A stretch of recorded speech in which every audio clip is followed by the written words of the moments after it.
Pour avoir quelque chose, tu dois savoir que tu peux passer par tous les moyens pour l'avoir. Les hommes aujourd'hui cherchent par tous les moyens pour avoir leurs choses. Moi, je veux être riche. Je veux passer par tous les moyens pour être riche.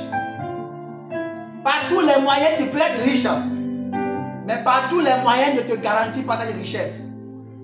Par tous les moyens, tu peux avoir la guérison. Mais par tous les moyens, ne te garantit pas la guérison. Par tous les moyens, tu peux lutter contre la sorcellerie. Mais par tous les moyens, ne te garantit pas la victoire sur la sorcellerie.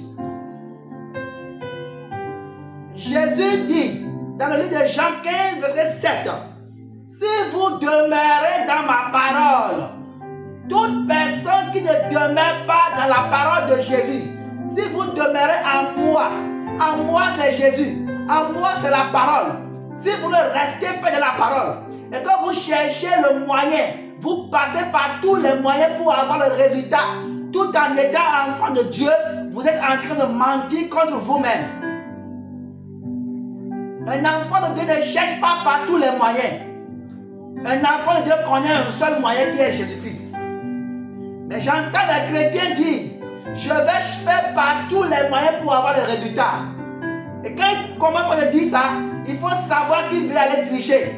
Il veut aller chercher par un autre Dieu. Jésus dit, vous devez rester avec moi. Il faut savoir que par tous les moyens, tu peux avoir ton résultat. Mais par tous les moyens, ne te garantit pas.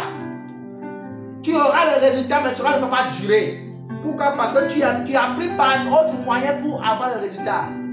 Beaucoup pensent que Satan ne fait pas de miracles. Satan fait bien de miracles. Regardez l'histoire de Moïse. Nous sommes dans le livre d'Exode, chapitre 7, verset 10. Il y a beaucoup de choses qui s'est passées avec Moïse et Pharaon. Moïse a démontré la puissance de Dieu. Pharaon aussi a utilisé sa pouvoir pour démontrer les mêmes puissances. Allons-y. Moïse et Aaron allaient auprès de Pharaon. Exode 7, verset 10 à 12. Et il fit ce que l'Éternel avait ordonné.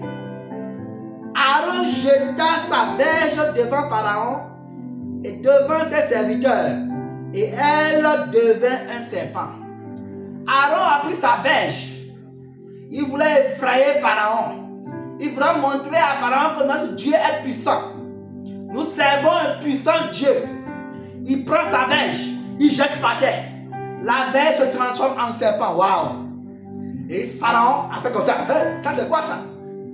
Pharaon a eu peur. Et quand Pharaon a eu peur, il a tourné. Mais Pharaon appela des sages et des enchanteurs et les magiciens d'Égypte. Eux aussi en firent autant par leur enchantement. Alléluia. Lorsque Pharaon a vu ça, Pharaon a appelé tous les magiciens, tous les enchanteurs, tous les sages. Il les a tous appelés. Venez ici. Regardez-moi ça, c'est un bâton, c'est un bois qu'on a jeté, ça s'est transformé en serpent. Qui peut faire ça parmi vous? Et les magiciens, les enchanteurs, ils ont ri. Chacun d'eux a pris du bois.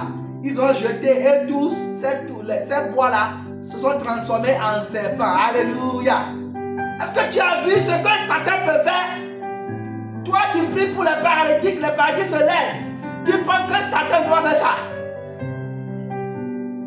La Bible dit que par l'enchantement, ils ont transformé aussi le bois en serpent.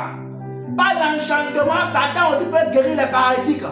Par l'enchantement, Satan aussi peut réveiller les morts.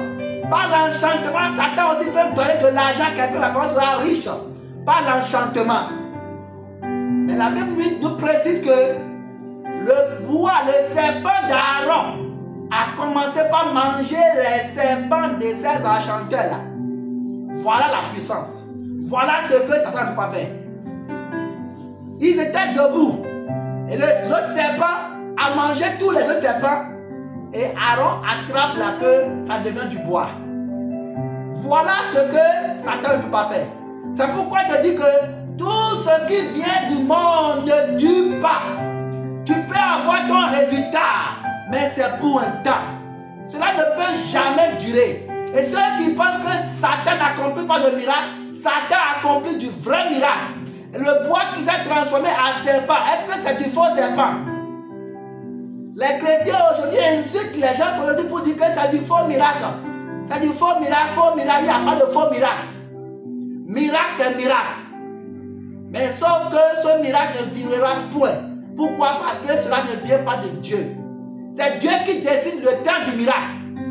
Si tu as reçu un miracle et que cela ne vient pas de Dieu, c'est Dieu qui dit le miracle, là, ça va durer 1 heure. C'est Dieu qui dit le miracle, ça va durer 2 heures. Ton miracle que tu as reçu, si ça ne vient pas de Dieu, il faut savoir que cela ne durera pas dans le temps. Voilà le problème. C'est pourquoi nous devons chercher à prier Dieu. Nous devons passer par Jésus-Christ. Nous ne devons pas chercher, nous ne devons pas prier, chercher à invoquer un ange. L'ange de la prospérité, l'ange de la guérison, l'ange de ci, l'ange de ça. Mon ami, si tu veux prier pour la guérison, prie. Ordonne que la guérison soit. Dieu, c'est l'ange qui va faire le travail.